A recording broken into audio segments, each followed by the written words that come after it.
Hello and welcome to another episode of the Hardcore Soft Skills Podcast. My name is Shadi Caro, and in each episode, I address a new skill with the help of an expert.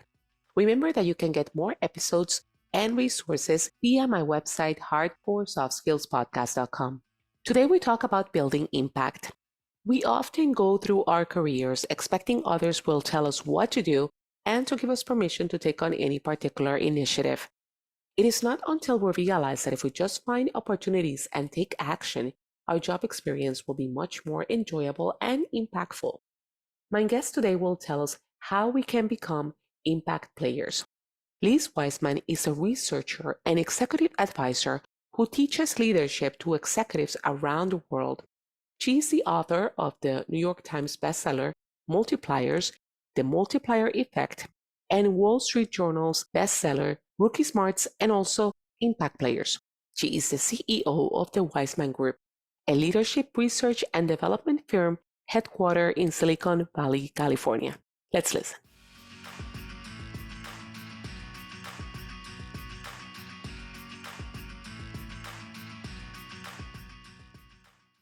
Thank you so much, Liz Wiseman, for being here on the podcast with me today. Oh, it's good to be here. Yeah. Well, I have a lot of questions for you. As I was reading your book on the impact players, on your work, I felt identified with many things in terms of how to be an impact player or kind of the opportunities. And so I want to address today in terms of a lot of the how to build a team from the perspective of being a manager, and also how we can be better team members too. But first of all, I want to know about you in the sense of why did you decide to focus on the area of leadership in terms of research and the work that you do? Oh, goodness. I don't know that it was a grand plan. It wasn't like I was interested in this from elementary school or anything, but I had an organizational behavior professor who just kind of lit a fire in me. And I went and did an internship for him. And he had a kind of a soft skills development company. So his name was Kerry Patterson, and he is the author of Influencer, Change Anything, and of course the widely popular books, Crucial Conversations. And I went and did some work for him and some leadership development work as an intern, and I just enjoyed it. And so I just kind of followed something that I found interesting and enjoyable. And, I came out of college wanting to work for a management training company. I actually, got an interview at one, and they're like, well, hey, here's an idea. If you want to do leadership development, why don't you go get some experience leading and then try that out? And I was so disappointed, but I saw the wisdom in it. And so I went and spent 17 years as a corporate leader and executive, and then turned my attention to researching and teaching. So that's how I ended up doing this. And that's a long time. So it's not like you when lead check the box. You will spend a long time in as an executive and doing the leading part. And in terms of what were you some of the impressions of what you had the idea based on your studies, and in terms of the expectation, what were the particular differences when it comes to actually studying about leadership and then actually being part of leadership roles? Well, I didn't study leadership and then go take a job leading, because that would be shock. That's like a cold plunge. I did it the other way. And, it's funny. I've always wanted to go back to school and get a PhD. That was what I had planned to do before I joined Oracle.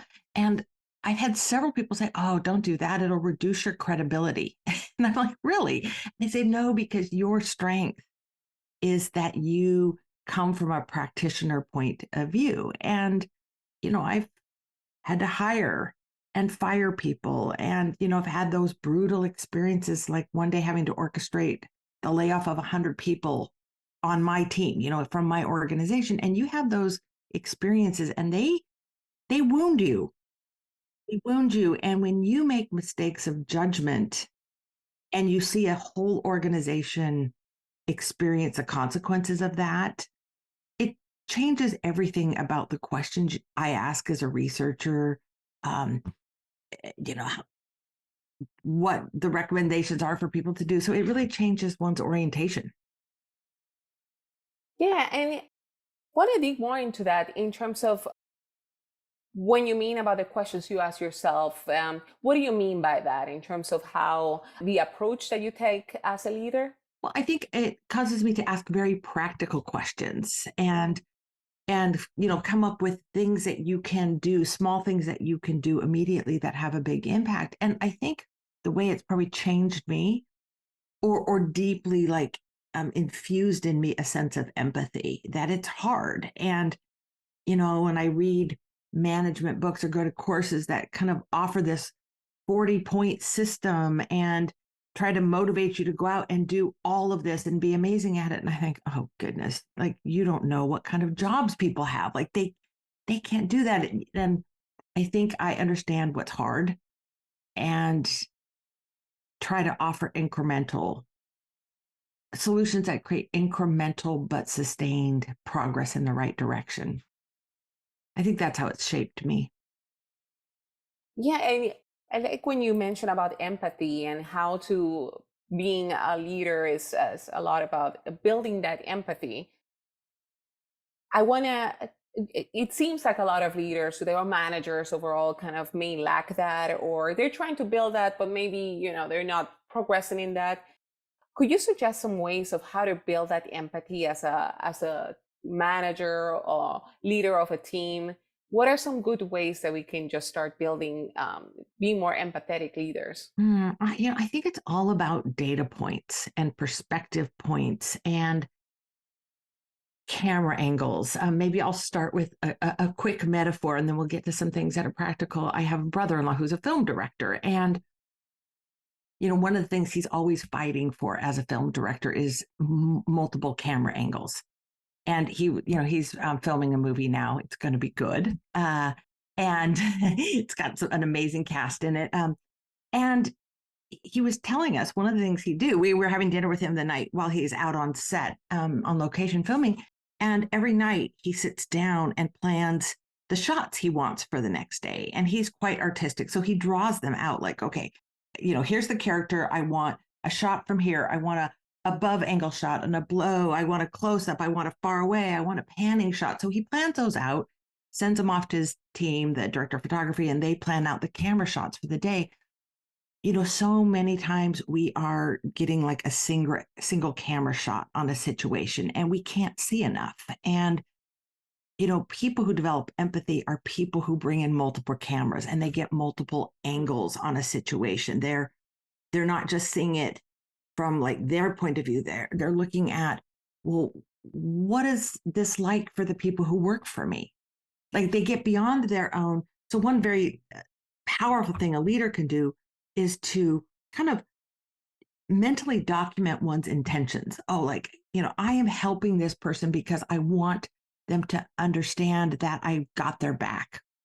But then when you start to look at it from another camera angle, you think, I wonder what it's like for them when I help them do something hard. Oh, I bet they really appreciate that. Well, wait a minute. I wonder if that makes them feel weak.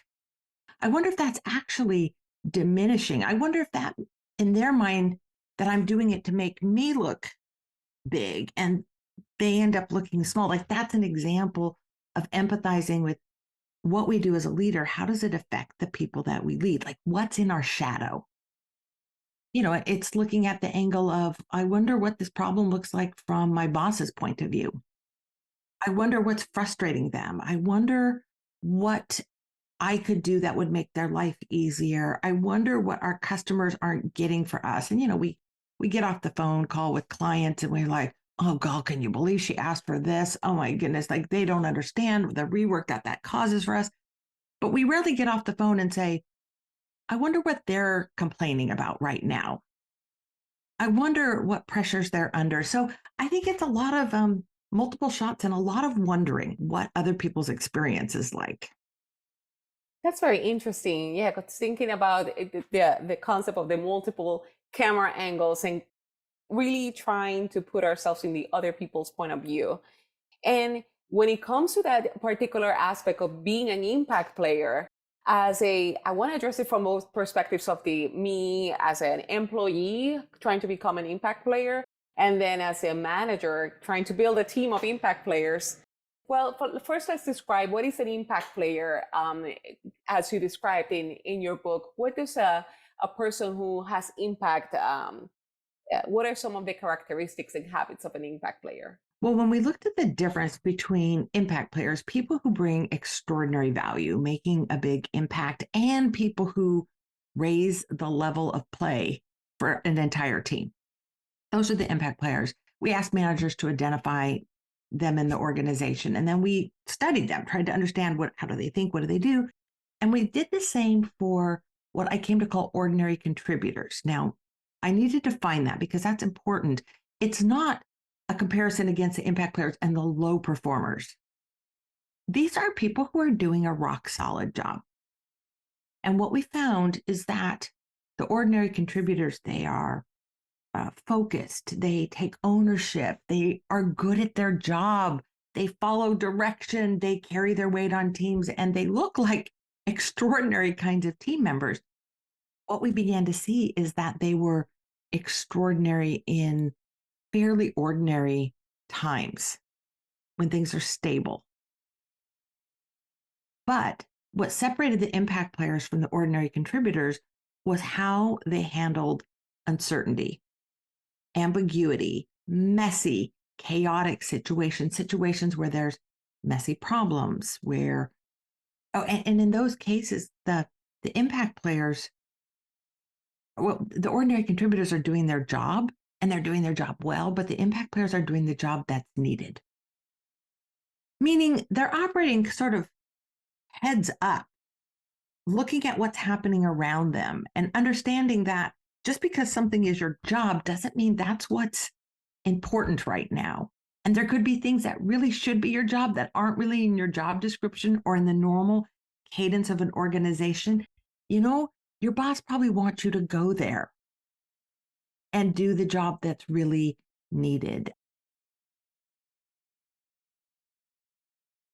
It's just how they deal with unclear roles. You know, while others are waiting for role clarification, they're stepping up and taking charge. When unforeseen obstacles drop in their way, the ordinary contributors tend to escalate those up, where the impact players just hold on to them and they get other people helping them solve the problem. You know, how they deal with moving targets, how they deal with unrelenting demands. These are the things that the impact players think about and do very differently. That's wonderful, establishing that difference between an impact player and a kind of high performer that does their job, and how this impact player lives in the things, the messy stuff. One thing that I keep thinking about, for example, I work in a military organization. I hear a lot in terms of like, oh, this is something above my pay grade, or this is something that, don't volunteer for things, or if not, you're going to have a lot of things coming at you. How do we address that in terms of as an employee or as a person who wants to make an impact? And there's also the concern of like, oh, how do I know I'm stepping out of my lane and therefore I'll be viewed with resentment or something along those lines? Well, this is true. This is true. When you hold on to problems, quote, above your pay grade, unquote, it's one of my least favorite phrases, as you might imagine, or you volunteer for things, you find yourself where the action is. You find yourself working on things that are important, things that are kind of hot, where there's more pressure and where there's more visibility. So, yes, there are more things coming at you. However, and I'm not suggesting people run around and just sign up for more work. However, when we take on the hot projects, when things are chaotic, we have more things coming at us, but it doesn't necessarily increase our workload, because there are two types of workload. There is the work that we do, and then there is the phantom work, which is the psychological like burden and difficulty. And what happens is when we go after things and take control of situations that feel out of our control, we've got some work wrestling those down, but we are taking charge. We are moving out of this passive place to an active place. We're moving out of a victim mentality of above my grade, let the higher ups deal with this. And then we have to experience the fallout. So when we just kind of let the higher ups handle things, we end up developing a whole different kind of a workload, which is okay, now I am being whipped around here and there. Now I have no say. Now I'm having to carry out orders that make no sense to me. And there's a workload in that, both a physical workload and a psychological workload. It's a burden. And it gets us in this kind of victim mentality, which creates stress, it creates anxiety, it creates forms of depression. But when we take charge, we tend to create an experience that people say, okay, it's a little bit tiring, but strangely thrilling, exhilarating, fulfilling, rewarding, energizing. So, like, what? And I had this wonderful boss who used to say, it's all about which set of problems you want to manage. Any course of action you take has problems. You just have to know which problems you're choosing. Like, both of those scenarios has a heavy workload. But which do you want? I mean, I know the impact players choose the workload that comes from sort of being where there's momentum and energy and action. Yeah, I love that. It kind of keeps us in control by becoming an impact player. And what are some of the ways of steps to start taking in order to start becoming an impact player within our organization? Well, I think it starts with understanding what the agenda is in the organization. And every organization has an agenda. And by that, I don't mean like, oh, he has an agenda, like he's got a knife behind his back and he's got an agenda, he's got an axe to grind. I don't mean that kind of agenda. I mean a sense of what's important. Now, often that's written down, but in most organizations, that's not written down. That's kind of in the air. And what we find the impact players are sensing constantly for what's the agenda, what's important right now. And I don't mean like, what's this little urgent thing that just dropped on my desk? It's like, what's kind of important this week, this month? And how do I point myself toward what is important? Um, so, if you want to do that, like a very practical way of getting on the agenda is start by being heat seeking, kind of like a heat seeking missile, I suppose. It be like, what's hot? What are the hot topics? What are hot projects? What are hot buttons? What are like the hot issues that someone needs to step up and deliver a hot take on them? And it's like, just look for heat and then work there. Yes, it comes with more pressure, but one of the things I've noticed is that when you're working on the agenda, all sorts of problems go away. Don't get delayed. Meetings get scheduled. People respond to your email notes. You're not like kind of shooting in the dark, trying to figure out, am I doing the right thing? I'm like not hearing feedback. Like, you get feedback, you get praise, you get recognition, rewards, you get some pressure that goes with it, but budget flows to things that are hot. So like, probably the most powerful thing you can do to get on this path of impact is make sure you are working on the agenda.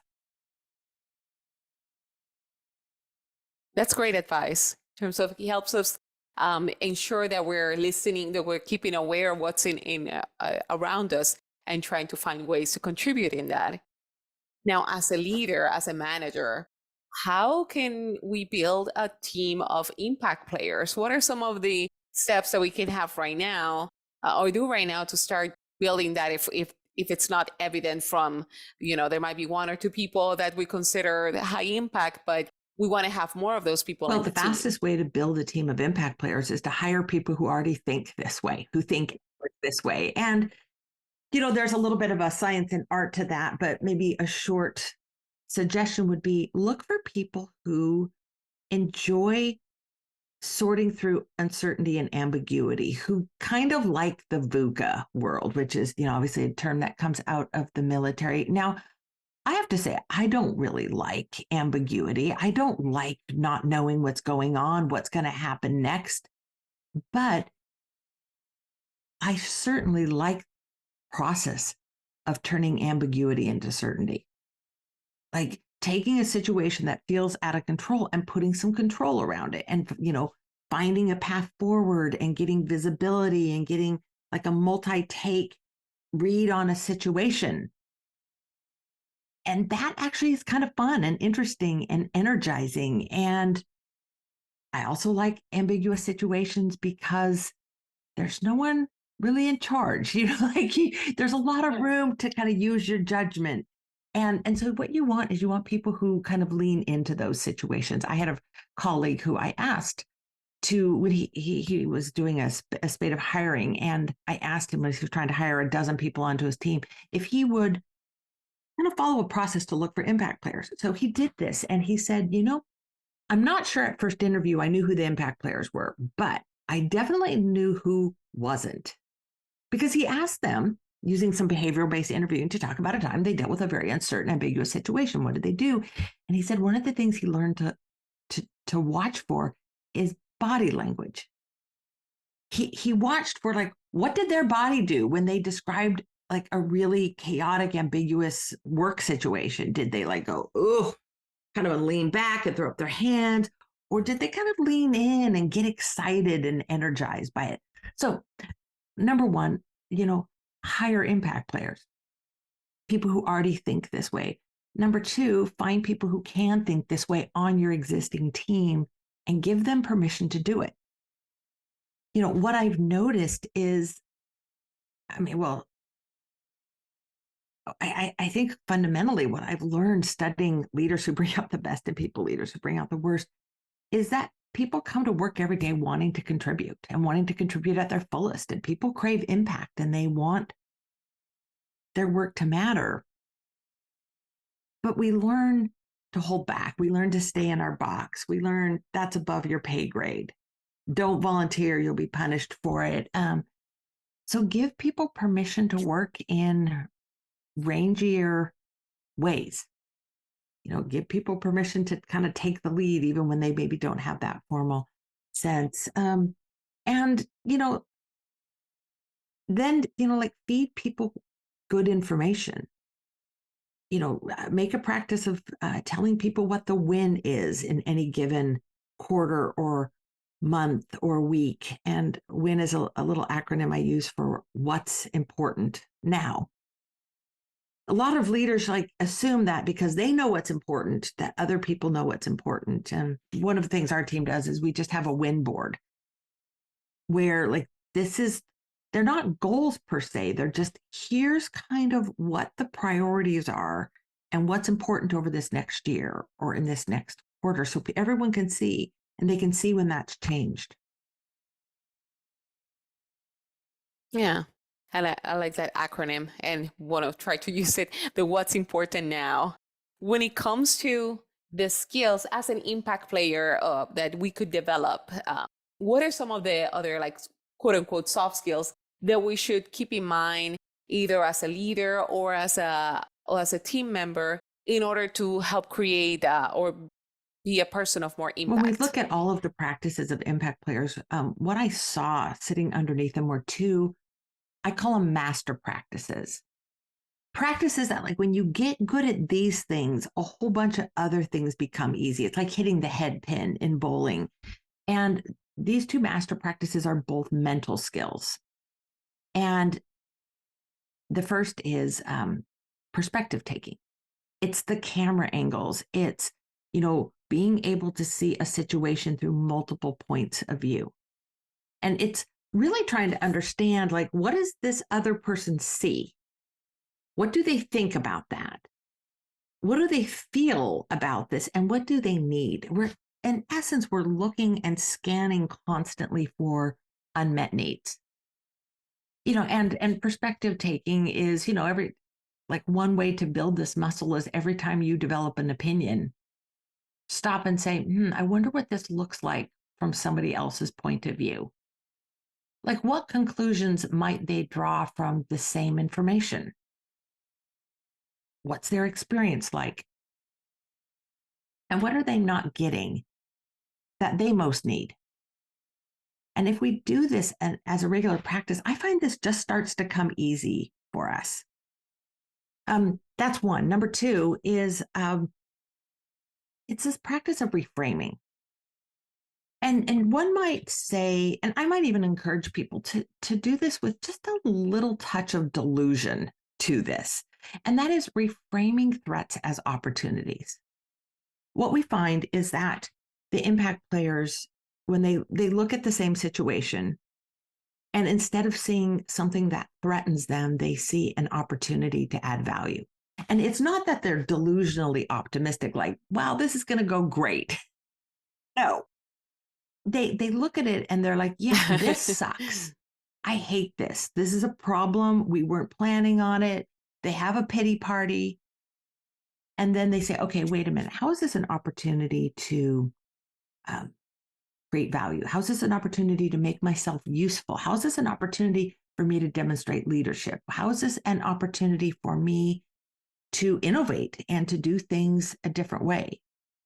Like, in some ways, I love a good crisis where nobody knows what to do because it's like there's no adult supervision. And then I'm like, okay, you know what? We always wanted to do it this way.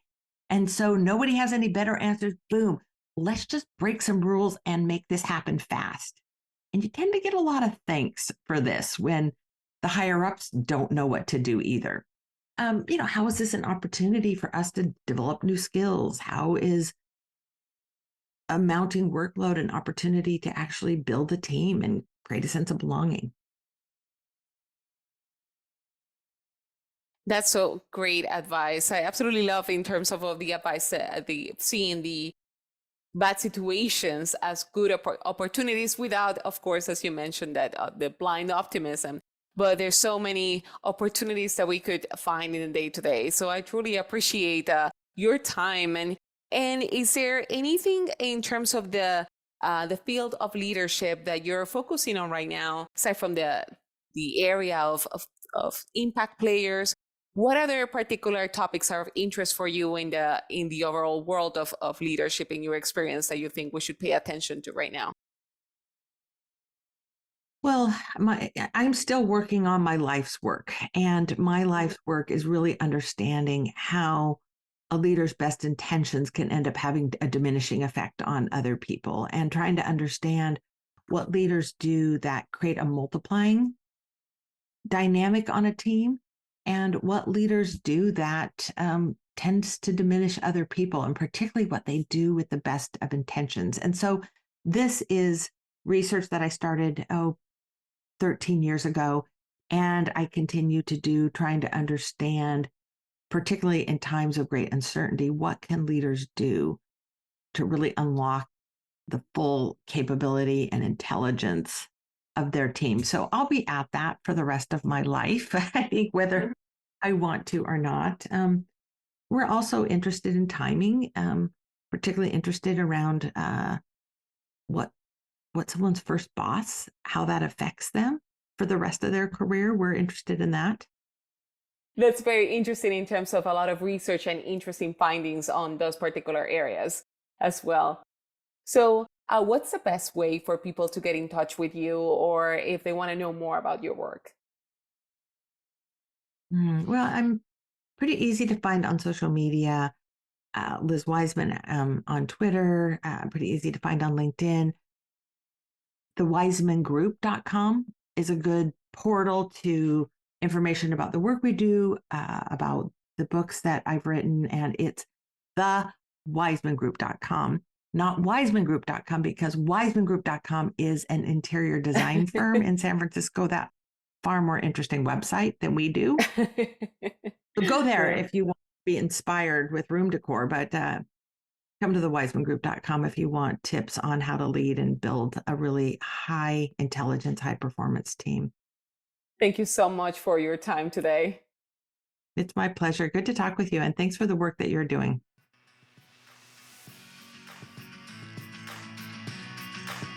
Thank you for listening today. Before you leave, make sure you go to my website, hardcoresoftskillspodcast.com, and sign up for my weekly newsletter. Then go to the review tab and leave a review. It is the way to ensure this podcast is discovered by others. Remember that by learning soft skills, you make your hard skills work for you. See you next time.